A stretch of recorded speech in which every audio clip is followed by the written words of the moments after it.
Hello guys, welcome to Africa Gossip Arena. So guys, right about now in this video, I'm going to be talking about the trending rumor right now in Nigeria. President Ahmed Bola Tinubu first media chats have actually sparked a lot of reactions right now in Nigeria due to the point that he said that he is not the cause of hunger in Nigeria, and it's not even the fuel subsidy that actually caused the level of poverty right now and hunger and hardship in Nigeria. When he was actually asked what was his plan before he removed the fuel subsidy that actually caused the level of hunger in Nigeria. And although we all know that the removal of fuel subsidy is the beginning of hunger and hardship in this country today, in which Tinubu also said even in United States they suffer hunger as well. Canada suffer hunger, and there is nowhere in the world where there is no hunger. As he said that he did not regret why removing this fuel subsidy. And they even talk about the FCT minister, Mr. Wike, and his level of demolition in Abuja. Allegedly, to the answer Tinubu answered when he was asked about Mr. Wike level of demolition in Abuja, it seems that the both of them are actually working together. Anyway, let me leave you to watch this video to the end to see what Tinubu actually said at the media chat. And although if this is your first time of seeing this channel, please kindly do where to hit on the like button, subscribe, and don't forget to turn up your notification bell. And also drop your opinion on the comment section. Hello out there, and welcome to President Bola Ahmed Tinubu's very first media chat. We're reaching you from Ikoyi here in Lagos. Mr. President, thank you very much for having us on this media chat, and compliments of the season.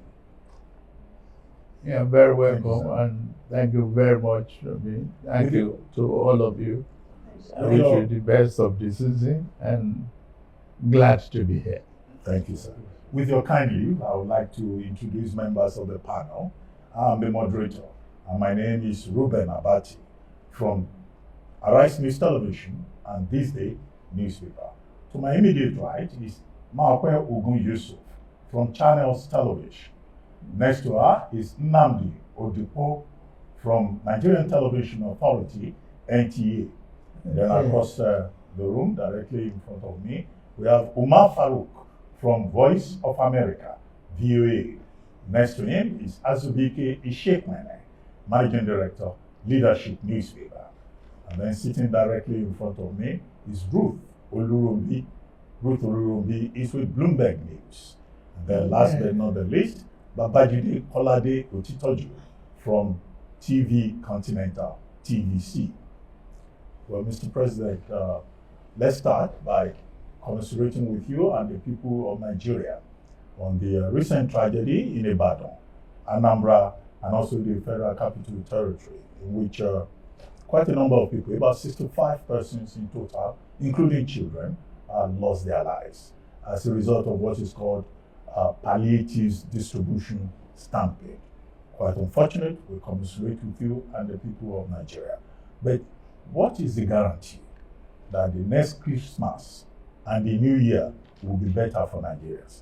What is the guarantee that the average Nigerian will be happier by this time next year than he or she is at this moment? Thank you very much. It's a very serious and mixed feeling for all of us to lose loved ones, children, particularly in Oyo State, Ibadan, then followed by various other reports. But are we looking at it from organizers' point of view, or are you looking at it from the goodwill gesture of the people trying to give out whatever they have ancestral? And it's very sad that people are not well organized. We just have to be more disciplined in our society. Okay. Condolences to those who lost the family members. But it is good to give. I have been given out foodstuffs, commodities, including envelopes and body loan for the last 25 years. I've never experienced this kind of incident because we are organized, prone to discipline, and if you know you don't have enough to give, don't attempt to even give or publicize it. Is the question. Now, every society, even in America, they have food banks. They have hungry people. In Britain, they have food bank. They have warehouses. They are organized. They take tokens to be in line and take turns to, to collect. It's unfortunate. We just have to. It's a reflection in our bus stops where we don't even want to be on queue before we rush into the vehicle. It is very sad, but we continue to learn from our mistakes. To me, I see this as a very grave error on the part of the organizers. But things are improving. It doesn't kill our happiness for this season. It should be. We should just get on with it. Mr. President, we must admit, though, that things have been pretty tough this year for many households. And they, perhaps on the back of the reforms that you have also admitted, have been quite tough on Nigerians. With benefit of hindsight, do you think that perhaps you could have phased the removal of subsidy on fuel and the harmonization of forex rates? Or do you think that you could have withheld it until there was a contingency plan in place? What's contingency? Where is it? We were spending our future. We are spending our generations' fortunes. We were not investing. But are we are just deceiving ourselves. That reform is necessary. I could see the smugglers fighting back. That one doesn't affect me. It affects smuggling. Why should you have expenditures that you don't have revenue?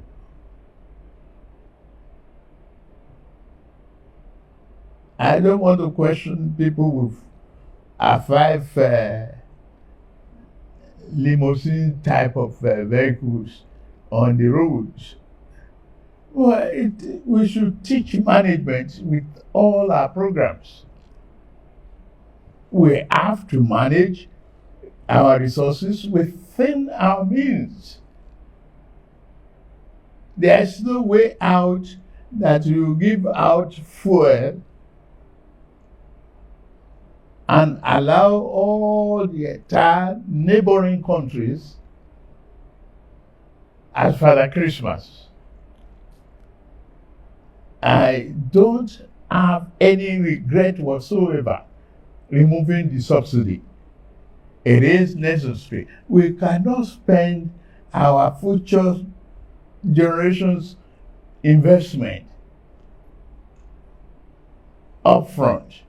But do you think it should have been phased, done in bits? And it is part of the fear that is unnecessary faced, no matter how you cut it or you slice it in segments, you still have to meet the bills.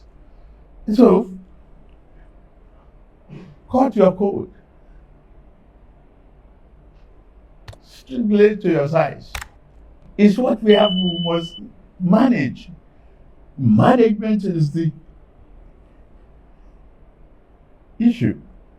And we have no choice but to pull the handbrake. Otherwise, we are headed for slippery slopes that could be sought in financial disaster for not just for us, but our children and grandchildren. Where is the inheritance? Where is the pathway for prosperity? You've already prospected into the next fiscal year with the presentation of the budget of restoration, and congratulations on that. But Mr. President, what people are more concerned about is the issue of debt servicing. It exceeds education, health, and infrastructure combined. So a lot of people are wondering, especially critics of your budget, I'm sure you're aware of that, are wondering how you intend to close the budget deficit and balance that against the likelihood of more borrowing in the new year, or rather in 2025, for perhaps capital projects. Borrowing is not criminal. We have been coming from mismatch of our needs. We have a serious infrastructural deficit. If you don't put money on a long-term matching project, long-term basis, we don't have the short-term to manage a long-term business. It's a mismatch. That's one. Yes, we have headed the wrong road in the past. I don't want to look at that. I want to think about prosperity for our country. I want to think about tomorrow, today. What is the element of this borrowing? Capital project. Our roads are terrible. Our internet is not up to the level that we want as a technology-driven nation. We are still indebted in electricity and deficient in power generation. How do you slice it? You have to take it with the two hands and brace up for a very, very strong, push. It's like a pregnant woman. There's big expectation and big contraction and labor pain. You go through it, the baby is born, you are happy. If that baby is alive, you have the joy of birth. And that is what we are working at. It's not just because we want to inflict pain on anybody. No. It's because we share the same value. We want this country to grow.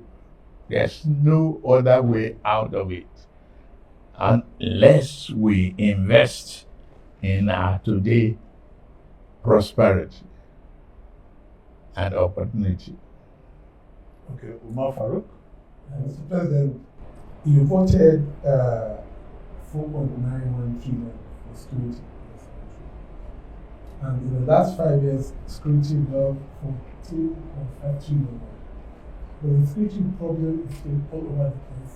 Also, there's been many demands here and there, but at least the money voted have not, people felt there should be some, satisfactory results based on the funding. When President Buhari took over from President Jonathan, he investigated the service chiefs, and a lot of the corporates, abuses, corruption was all over the place. Are you considering to investigate the security chiefs of Muhammad Buhari and plan and to ensure that the money given for security are judiciously utilized? For today, I have confidence in my security architecture of the country. It is very, very unfortunate that, 2 decades of wanton killing. I remember when I jumped into the campaign, I had to stop the campaign to pay condolence visits to Maiduguri, Katsina, Kaduna, others. Today you can still travel the roads. Before now it was impossible. It takes one incident to mess up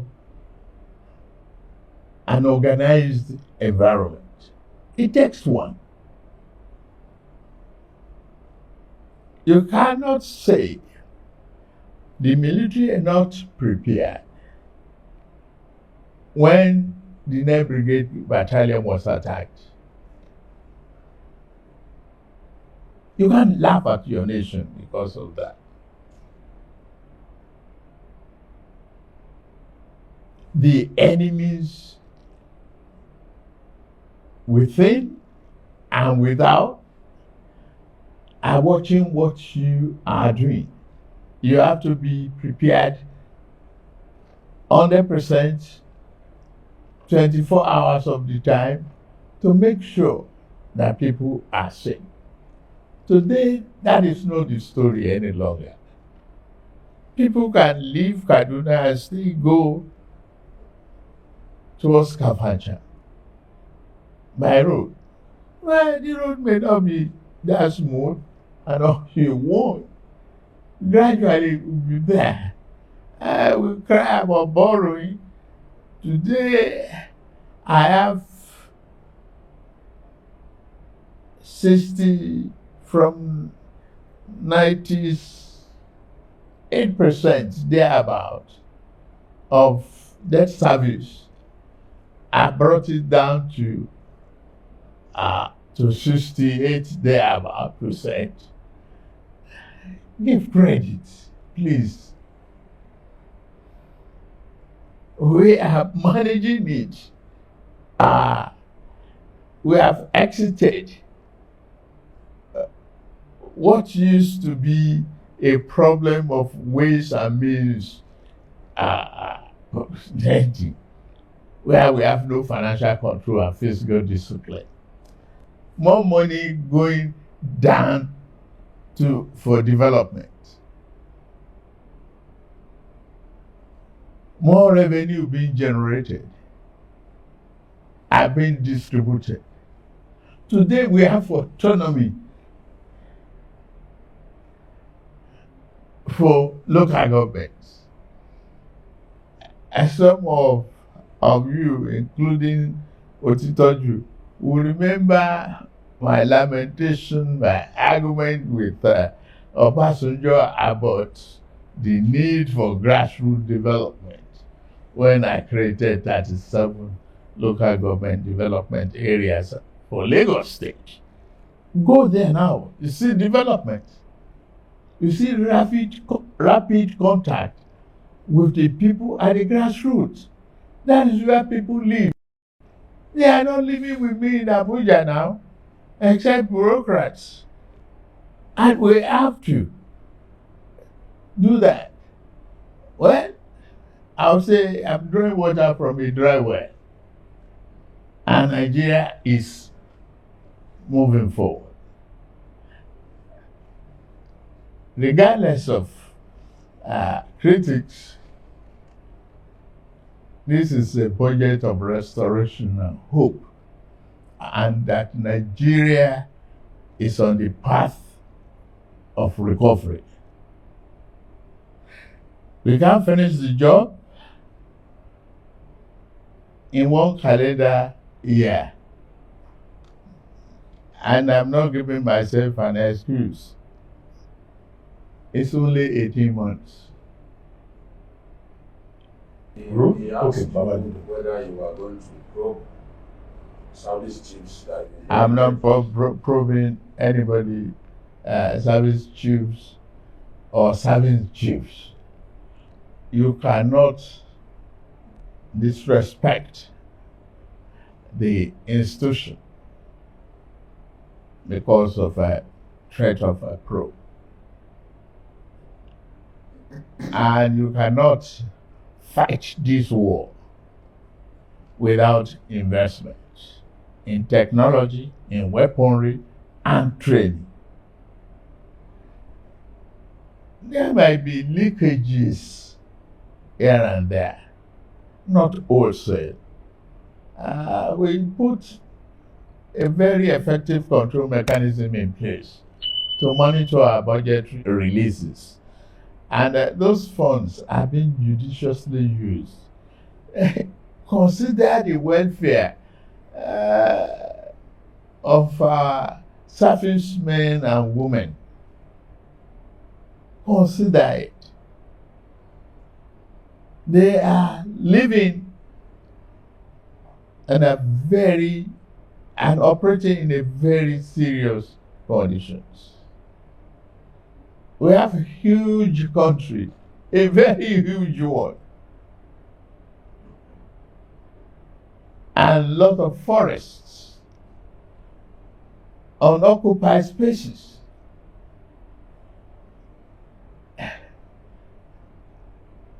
Give them credit for what they are doing. I am proud of what they are doing to date. No need to probe. All right. Thank you, Mr. President. My question is still on the costs of living crisis, which has been described as the worst in a generation, and then the budget as well. Your plan is to, inflation is currently at 34%. Your plan in the current budget, in the 2025 budget, is to bring it down to 15%. Yeah. How do you plan to do that? Okay. One, produce more for consumption locally. Export, imports. Give reasonable level of funding and assistance, low interest rate to farmers. Improve the security as you see in the budget, so that they can return to their farms and, produce more food. And encourage the procurement and manufacturing of drugs in Nigeria. We have what it takes. Talk to Professor Patrick. He's doing an excellent job. Trying to encourage. All I need to do is put the incentive in place in order for them to harness what is possible in Nigeria. It is about time we do all of those. Bring the cost of governance down. We try. Sir, I wanted to follow up on that and ask, aside healthcare that you've mentioned as your priority for more production, you said to produce more. What other sectors are you targeting? Are you looking forward to in terms of more production? drug production. We are talking of agriculture. We're talking of export incentives. Harnessing our marine ecosystem, bring affordable transportation. We have this compressed natural gas program that is taking hold. You bring the cost down gradually.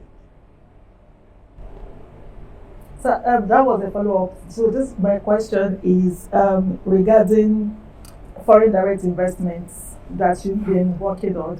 We've seen Shell make commitments to invest $5 billion in the energy field. Yes. We've seen Total Energies as well. What other sectors are you expecting investments to come into next year? And how are you going to attract investors to come, entice them to come to Nigeria? Incentive for auto manufacturing. Okay.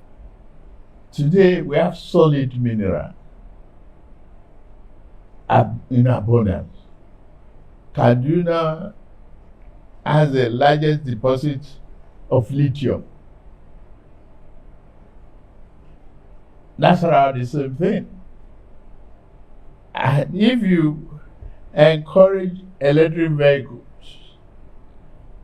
plus the compressed natural gas,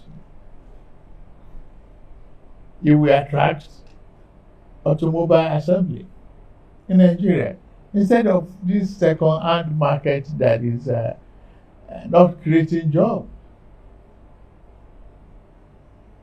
So what incentives specifically? You said incentives. Tax incentives, Is it okay? Tax incentives. tax holidays, Okay. land rebates,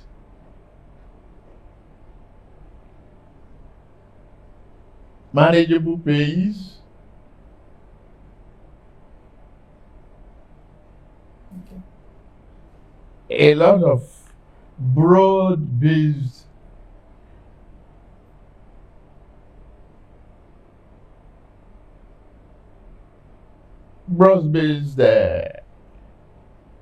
economic program that is attractive to foreign investments. Okay. I want to take us back to the matter of tax reform bills that we came up with. It's still generating controversy in the country. Some people are not happy. They are complaining that there wasn't enough time to engage stakeholders so that they can come to some unanimity on the matter. I know that you've met with some governors and some leaders, especially from northern Nigeria. What is the situation on the tax bill? What steps are you prepared to take so that we can put this matter to bed? And then secondly, you talked about your desire to reduce the cost of governance. Many people will say you have not, yes, you took some steps earlier, but they will say those steps are not enough. You have a very large cabinet and they will want you to do something about the size of your cabinet. Is it something that you are prepared to do? Basically, what do you intend to do to bring down the cost of governance? I'm not prepared to bring down the size of my cabinet. One, I saw the need when I put them together. You don't give somebody an assignment that they cannot fulfill. No. Job description must be efficient and effective.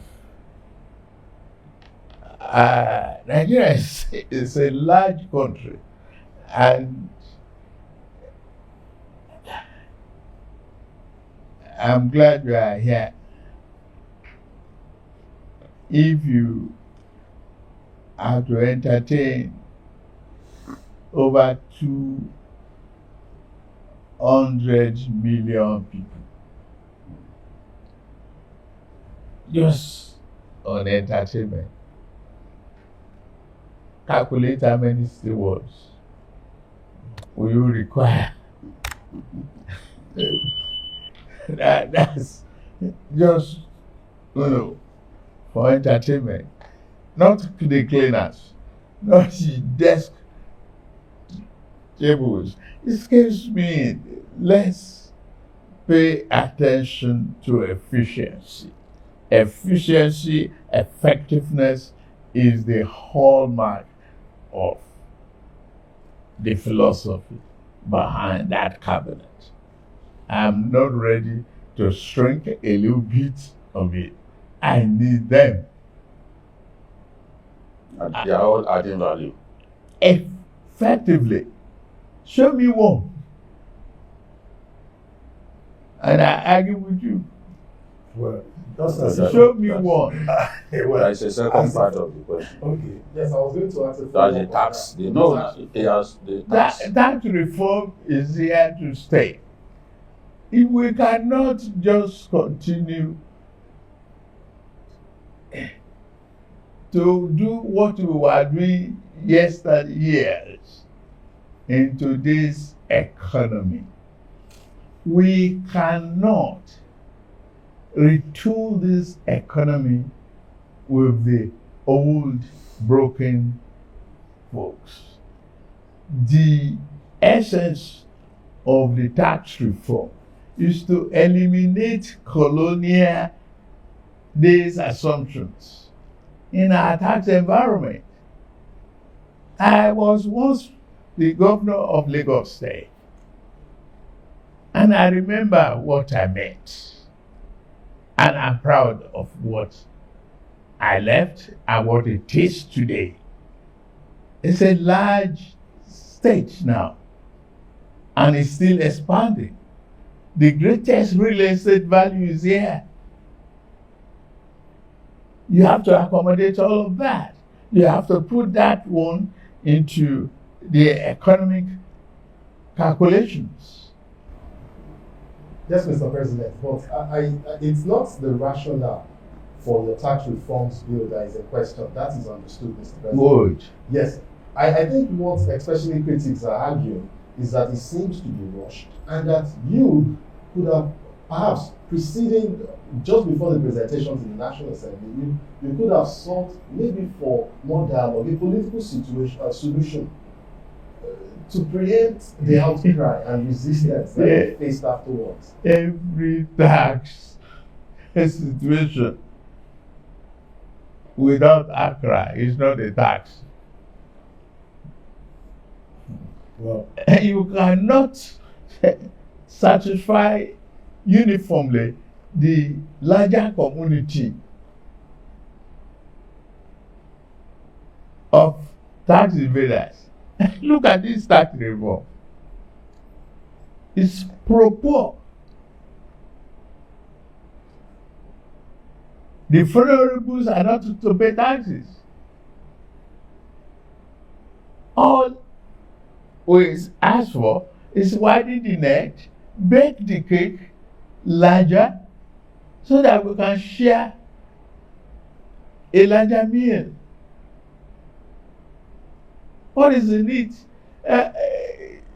They will still ask for this consultation no matter how long I delay it.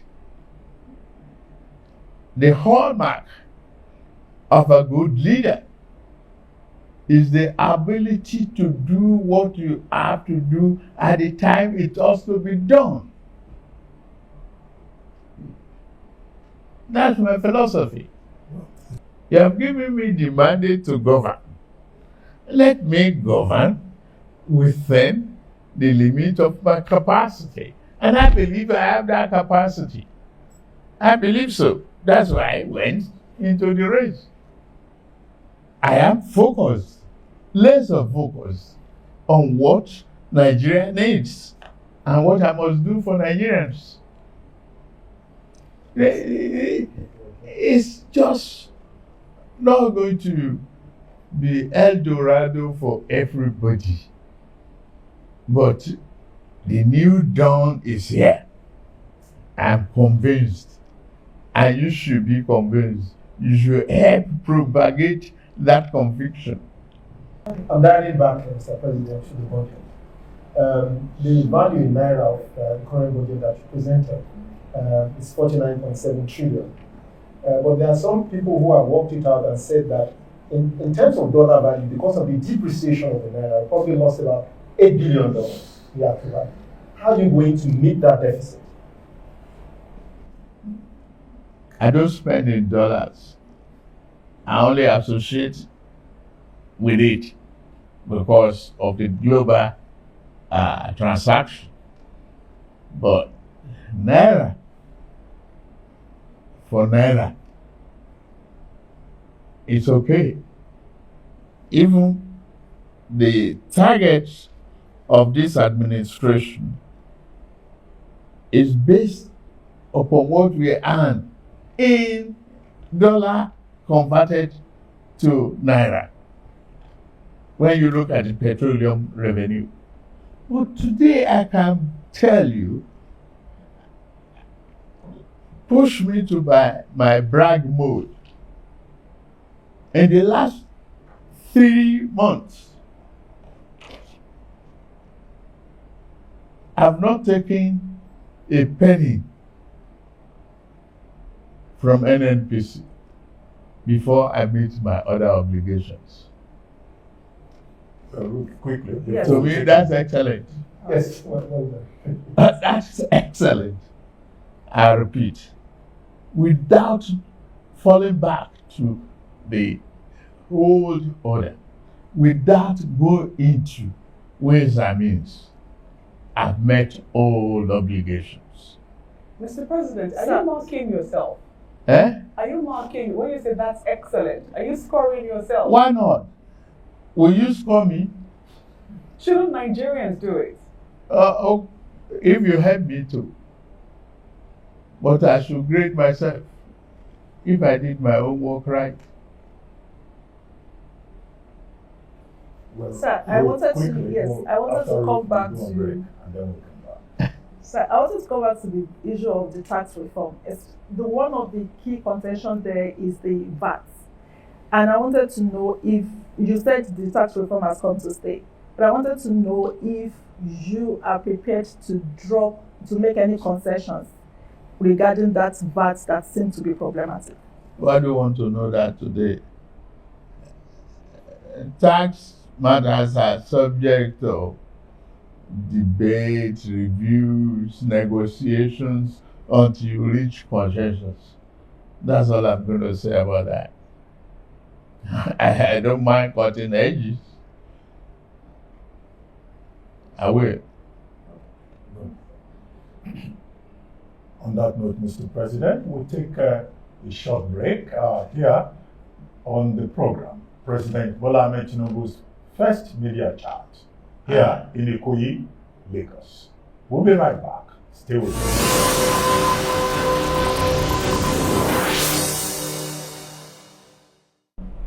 Welcome from that break. You are watching President Bola Ahmed Tinubu's first media chat, and we're live here in Ikoyi, Lagos. Now, Mr. President, thank you very much for staying with us. Now, let's look at a number of other issues. Food security. Nigerians, the last time you were in Lagos, they were saying, power, that is, we are hungry. And that's what people are saying all over the country. And you have a livestock, Ministry of Livestock Economy. You've been talking about agriculture. Now, how are you going to address, one, the issue of clashes between farmers and herders, and how to put food on the table so that Nigerians will not be, engaging in stampede for free food for palliatives? Well, thank you very much. It is very sad to look back and very promising to look at what we are doing now. There was never a Ministry of Livestock Development. It was stopped. I've been traveling around the globe to campaign and sell Nigeria. Hopefully, all of you will help lift this country from this moment on. And livestock is to turn a disaster to prosperity for Nigeria. We have what it takes. We have the arable land, we have animal stock, we have the opportunity. We just have to remove the conflicting element and commercialize the venture. And I went to Brazil, saw what is happening there. Within 2 days, I got a pledge of $2.5 billion. And they have been here to visit Nigeria. To turn what we seen as tragedy to opportunity and prosperity. I've been warned not to grade myself. I won't. But that is a promise for this country. And that's up till the level of cow horn is being converted in other climes, just as Brazil and the rest of the Americans. Why not take advantage of that here? We can feed ourselves, we can export and feed other nations. Our people, some of the ministers are there in Saudi Arabia right now discussing the opportunity for food, growth and supply, for more investments in our agricultural businesses. Why are we not embracing commodity exchange to do a whole lot of other businesses that's around agriculture? We will do. Will you also consider price control? Because it's like people are just doing what they like. I don't believe in it. Sorry, Babajide, I don't believe in price control. I don't. What can we do, sir, to bring down We just prices? continue to supply the market. We work hard to supply the market. But there are middlemen who are making life unbearable for them. Well, they will. You see, it's a question of supply and demand. It will come to a stage where you cannot hold no more. It will come to a stage. The economic variables will work against you. Now, let's take, for example, the fuel prices and the petrol pump. I introduced Naira for dollar change. For weeks, they didn't want to comply. They were arguing with me. Okay, leave it to free market. I left it. Now the prices are coming down gradually. Yes. Okay.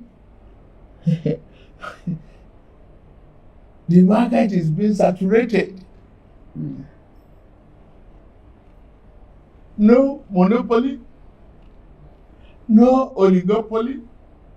You have a free market economy flowing, and people are learning management. My friend used to have about,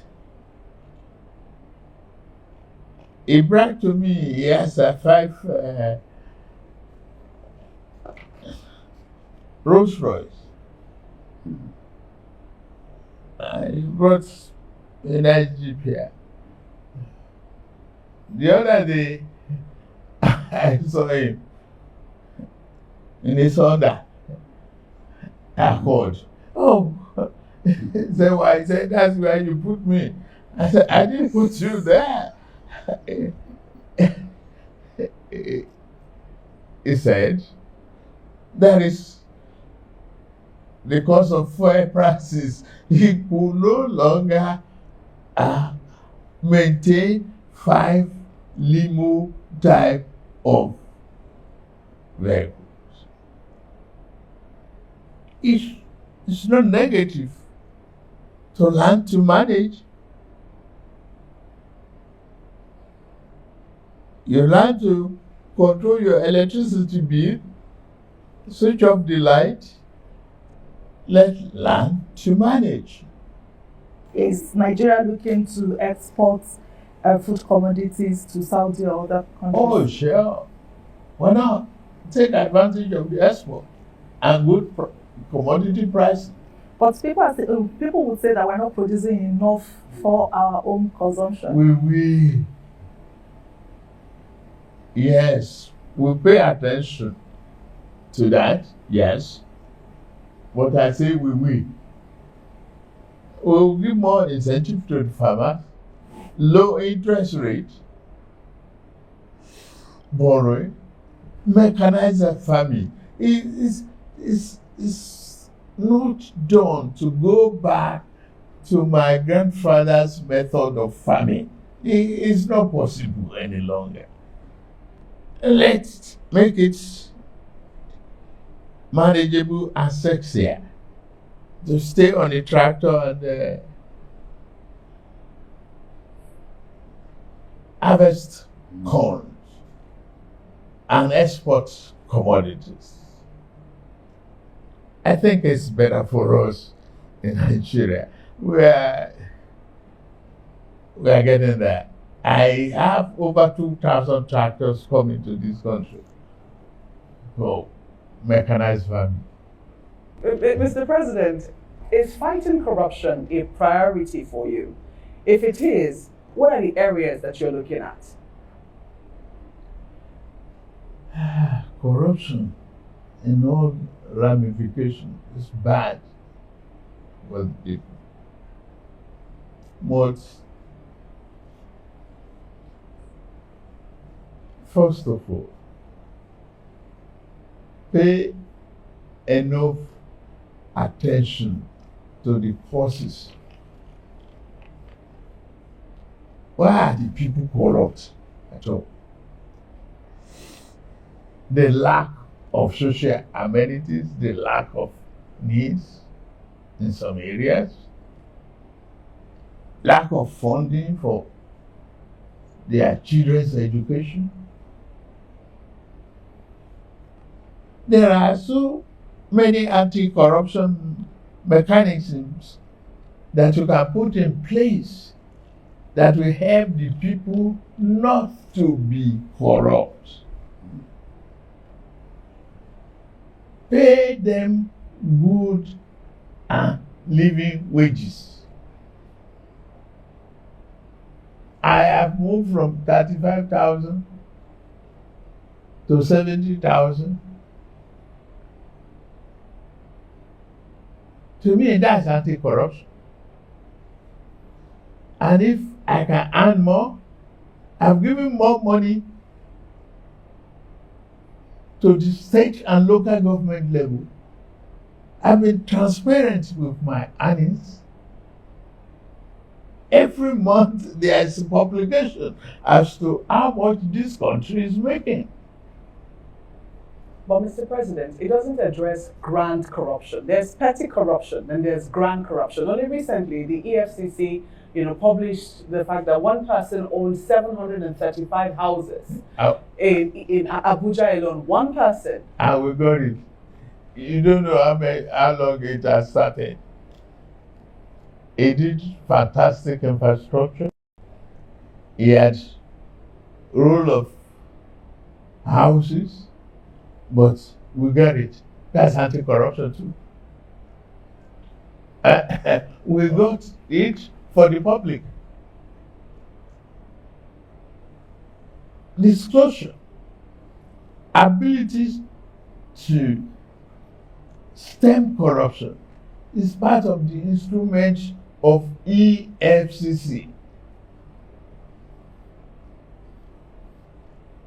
That is why they are discovering all sorts of inefficiencies in the system, block all the loopholes where anybody can just game the system. Part of the anti-corruption, removal of subsidy too, is anti-corruption.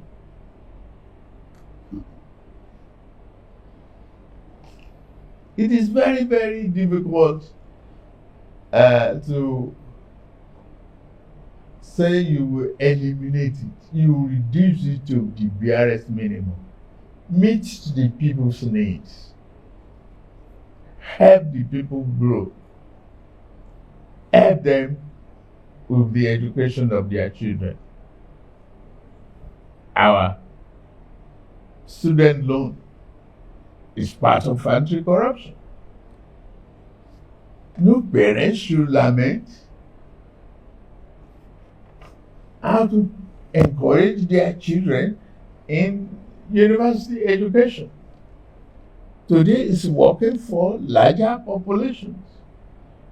Larger part of it, 60-something%. And the University of Maiduguri have somebody called. Say, imagine a little contribution from my daughter in the university for me to start business. That's part of tuition fee allowances. We are helping one another. The society is moving out of illiteracy to literacy. I enjoy debate how many and what type of courses are being offered in the universities these days to improve science, knowledge, and technology. We just continue to work at it. But I'm sure we are not taking our eyes off those serious matters. Well, Mr. President, thank you for your time. As we begin to wrap up, people are watching you at home. What would you like to say to Nigerians? It's Christmas season, it's New Year's season. What promises do you have for them in the year 2025? 2025 is a very promising year. Let me first of all thank Nigerians for having confidence in me to be the President of the Federal Republic of Nigeria. I'm very, very proud of that. And I don't want you to think I will take you for granted at any given time. I'm here to serve. It's all about service.